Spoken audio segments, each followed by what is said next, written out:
Hey guys, it's Hunter here, and today I'm going to go over some introductory information about what the LSAT is and how you should get started with the LSAT.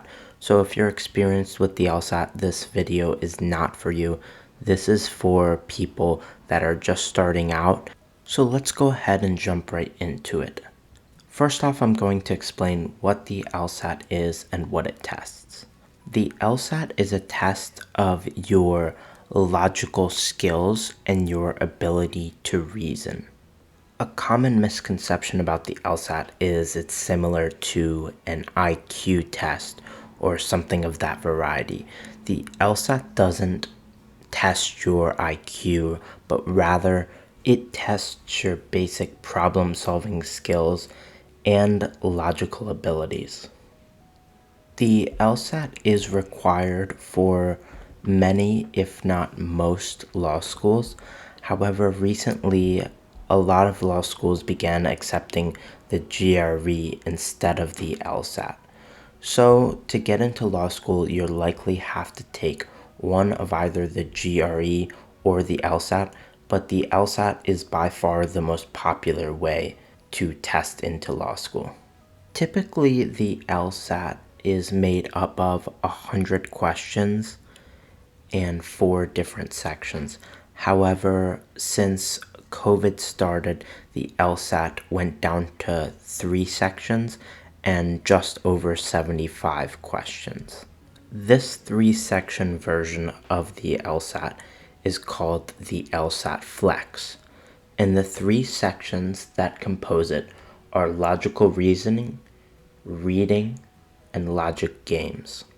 The difference between the LSAT and the LSAT Flex, which is currently going on, is that the typical LSAT has 2 logical reasoning sections, and the LSAT Flex only has 1. For each of these sections, you get 35 minutes to complete what is between 23 and 28 questions. Once you complete the LSAT, you'll receive a score on a range from 120 to 180, 120 being the lowest and 180 being the highest score possible. The average score is roughly in the range of the low 150s, and you start to see 99th percentile scores around the low 170s. Typically, students that you see at what is considered the top 14 law schools score in the high 160s and into the 170s or a 180. The LSAT's 120 to 180 scale is based off of percentages and how people are doing on the test compared to one another.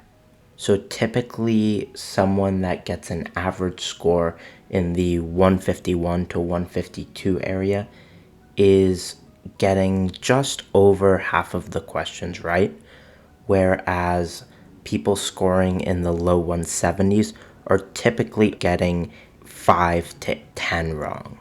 So now that we've gone over some of the basics about what the LSAT is and how it's scored, I want to jump into where you should start. The first thing you want to do is take what is called a diagnostic test.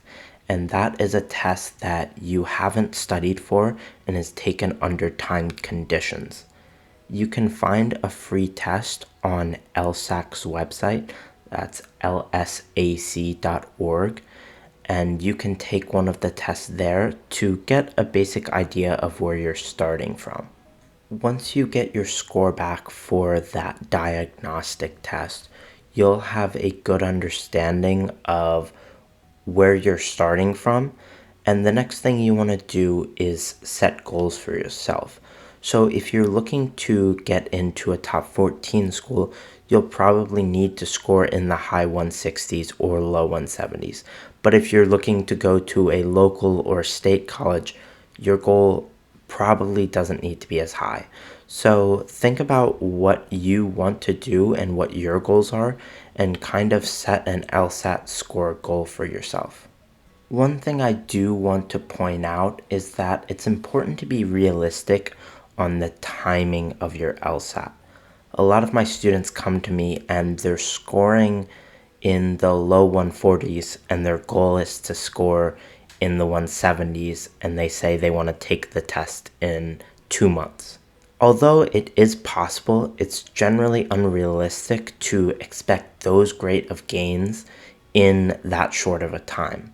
It is certainly possible to make the jump from the 140s to the 170s. It's been done plenty of times. However, it may take you a little longer than someone trying to jump from the 140s to the 150s. So when you're setting your times, understand your goals and understand where you're starting from. The last thing I want to talk about is finding the right study aids to help you achieve your goal score. You know yourself better than anyone. So if you know that you don't learn well from reading from books, then don't buy a bunch of books to read to study for the LSAT. It's not going to work for you. If you like to study from videos, then maybe find an online course that is heavy in video content.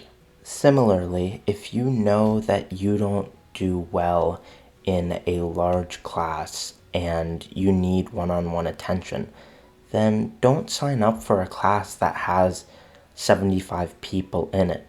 It won't make sense for you, and that's not how you're going to learn. So try to personalize the experience of your LSAT to what you know you do best and what works for you. If you're interested in more one-on-one attention, we offer LSAT tutoring at an affordable rate. Our information will be on the screen, and if you're interested, we offer free consultations and we can set up a personalized study plan just for you. I hope this information helps you get started on your LSAT journey. One last thing I want to say is that the LSAT is a marathon rather than a sprint. So don't let one bad score or some small trouble keep you down as you're studying for the LSAT. Remember that it's a long journey and that what's important is that you come out better in the end. This is Hunter with 360 LSAT Tutoring, and I hope you have a great day and good luck with your studies.